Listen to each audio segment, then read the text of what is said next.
क्या सच में पृथ्वी खत्म होने वाली है और 2060 में पृथ्वी का अंत पूरी तरीके से हो जाएगा? आखिर क्या वजह रहेगी पृथ्वी के विनाश की? क्या कहते हैं वैज्ञानिक के दावे पृथ्वी के अंत के बारे में? और क्या जिस तरह हजारों साल पहले धरती पर से डायनासोर पूरी तरह से खत्म हो गए थे, क्या उसी तरह से इस बार भी पृथ्वी के विनाश में खत्म होने की बारी इंसानों की है? और पृथ्वी का अंत 2029 में होगा या 2060 में? दोस्तों, अगर आप भी जानना चाहते हैं कि पृथ्वी का अंत कब और कैसे होगा, तो आज का यह वीडियो आपको पूरा जरूर देखना चाहिए। बस वीडियो को स्टार्ट करने से पहले वीडियो को एक लाइक करके चैनल को सब्सक्राइब कर लीजिए, क्योंकि यह वीडियो हमने बड़ी मेहनत से बनाई है। चलिए शुरू करते हैं। दोस्तों, इस संसार का एक नियम है कि जिसका जन्म हुआ है उसका अंत भी एक ना एक दिन जरूर होता है, और यह नियम पृथ्वी पर भी लागू होता है, क्योंकि अगर पृथ्वी का जन्म हुआ है तो इसका अंत भी जरूर होगा। और ऐसा भी नहीं है कि पहले कभी पृथ्वी पर मौजूद जीवन का अंत ना हुआ हो। आज से हजारों साल पहले धरती ने अपने स्वरूप को बदला था और एक एस्टेरॉयड के धरती से टकराने के बाद हमारी पृथ्वी लावे की तरह दहकने लगी थी और डायनासोर जैसी भयानक प्रजातियों का पूरे तरीके से अंत हो गया था।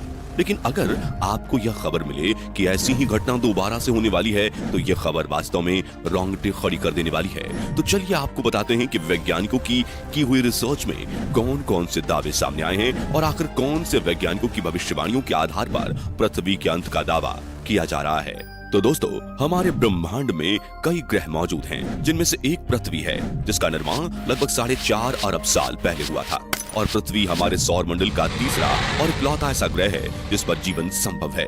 वैज्ञानिकों का दावा है कि पृथ्वी पर जीवन का अस्तित्व लगभग 3.5 अरब सालों पुराना हो चुका है, और इस लंबे समय के दौरान पृथ्वी ने कई नेचुरल और मैन मेड डिजास्टर फेस किया, जिन्हें देखते हुए पृथ्वी के अंत के दावे को नकारा नहीं जा सकता है। दोस्तों, हमारे वैज्ञानिकों का दावा है कि पृथ्वी पर ऐसा संकट मंडरा रहा है जिसकी आप कल्पना भी नहीं कर सकते। दरअसल हम बात कर रहे हैं अंतरिक्ष में मौजूद एक एपोफिस नाम के एस्टेरॉयड की, जो तेजी से धरती की ओर बढ़ रहा है। नासा के वैज्ञानिकों का यह कहना है कि अगर इसी तेजी से यह एस्टेरॉयड धरती की ओर बढ़ता रहा तो यह एस्टेरॉयड 13 अप्रैल 2029 को धरती से टकरा सकता है। इस एस्टेरॉयड को साल 2004 में किट पीक नेशनल ऑब्जर्वेटरी के माध्यम से पहली बार देखा गया था। अब कोई भी एस्टेरॉयड जिसकी धरती से टकराने की संभावनाएं होती हैं, हम सबसे पहले उसके आकार को देखते हैं, तो यह एस्टेरॉयड 370 मीटर बड़ा है।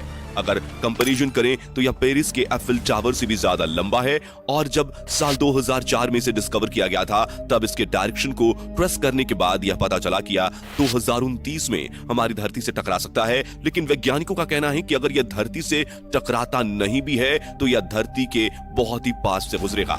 नासा के कुछ अधिकारियों का कहना है कि एस्टेरॉयड जियोस्टेशनरी सैटेलाइट की तुलना में ज्यादा करीब है, जो 22,370 मील यानी कि 36,000 किलोमीटर की दूरी पर पृथ्वी की परिक्रमा करते हैं। यह इतिहास में पहली बार होगा कि कोई एस्टेरॉयड पृथ्वी के सबसे पास से गुजरेगा या इतने करीब से गुजरेगा कि इसे देखने के लिए आपको किसी टेलीस्कोप की जरूरत नहीं होगी, आप इसे खुली आंखों से ही देख पाएंगे। सबसे पहले यह ऑस्ट्रेलिया के साउदर्न हेमिस्फीयर में दिखाई देगा, फिर भारतीय ओशन की तरफ बढ़ेगा। इस एस्टेरॉयड की स्पीड इतनी होगी कि अटलांटिक ओशन को पार करते हुए अफ्रीका को क्रॉस करने में इसे ज्यादा से ज्यादा सिर्फ 1 घंटा ही लगेगा। जब यह हमारी धरती के करीब से गुजरेगा तब इसकी चमकती हुई रोशनी हमारे चंद्रमा से भी ज्यादा होगी। इस समय इसकी धरती से दूरी बस 30,000 किलोमीटर की होगी, जो कि धरती से चांद की दूरी से करीब 12 गुना कम है।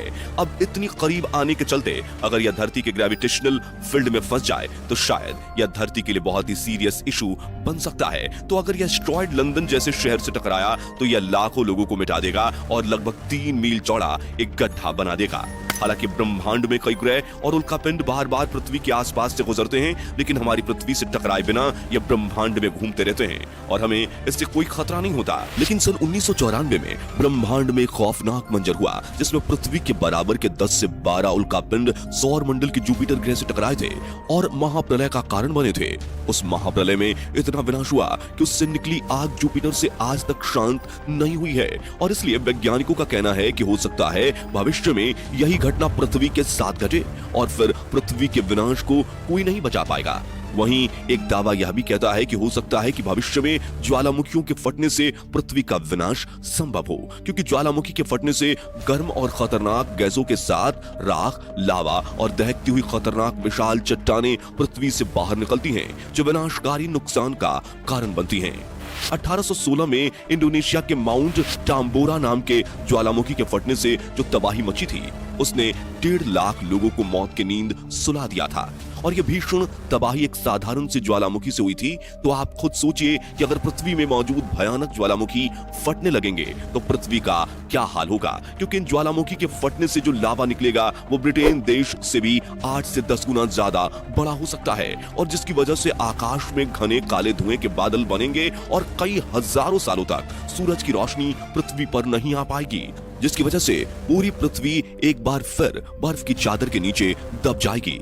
वहीं अगर आप वैज्ञानिकों के दावे नकारते हैं तो कई सभ्यताओं और धर्मों में भी पृथ्वी पर प्रलय, कयामत या विनाश की भविष्यवाणियां की गई हैं कि जब कलयुग का अंत होगा तो सूरज का तापमान अपने चरम पर हो जाएगा। लेकिन दोस्तों, हमारे वैज्ञानिक धर्म को नहीं मानते, इन्हें हर बात का पुख्ता प्रमाण चाहिए। तो इसी के चलते नेचर जियो साइंस में छपे शोध में खुलासा हुआ है कि पृथ्वी के खात्मे में सूर्य बड़ा रोल निभाएगा। ये इतना ज्यादा गर्म हो जाएगा कि पृथ्वी से ऑक्सीजन को खत्म कर देगा, और यह तो सभी जानते हैं कि ओजोन परत धीरे धीरे नष्ट हो रही है, जिसकी वजह से सूरज की किरणें पृथ्वी पर कहर बरपा रही हैं। दोस्तों, हमारा सूरज 4.5 बिलियन यानी 460 करोड़ साल पुराना है।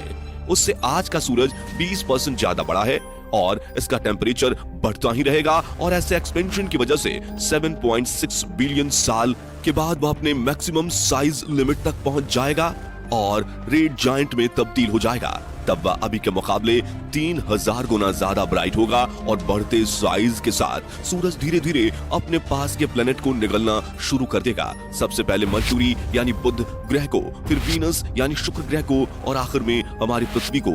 जब तक धरती की बारी आएगी तब तक तापमान इतना ज्यादा बढ़ जाएगा कि यह सूरज जो हमें अभी जिंदगी देता है, वही सूरज हमें अपनी तीव्रता से हमारी धरती के जीवन को खत्म कर देगा। समुद्र और नदियां सूख जाएंगे, धरती पर बारिश का नामो निशान नहीं होगा, और सूरज भीषण आग उगलेगा जो धरती को पाताल लोक तक भस्म कर देगी, और लगातार इस गर्मी के चलते सब कुछ चलकर राख हो जाएगा।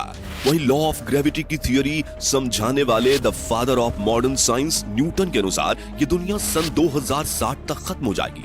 न्यूटन ने 1704 में कहा था कि 2060 तक धरती खत्म हो जाएगी। खास बात यह है कि न्यूटन ने यह ऐसे ही नहीं कहा था, बल्कि इसके पीछे न्यूटन ने दुनिया के खत्म होने का एक फॉर्मूला भी दिया था, जो कि 1727 में उनके मरने के बाद उनके घर के नोट्स और चिट्ठियों में दर्ज था, जिसे सारा ड्राई ने अपनी किताब द न्यूटन पेपर्स में साफ साफ बताया।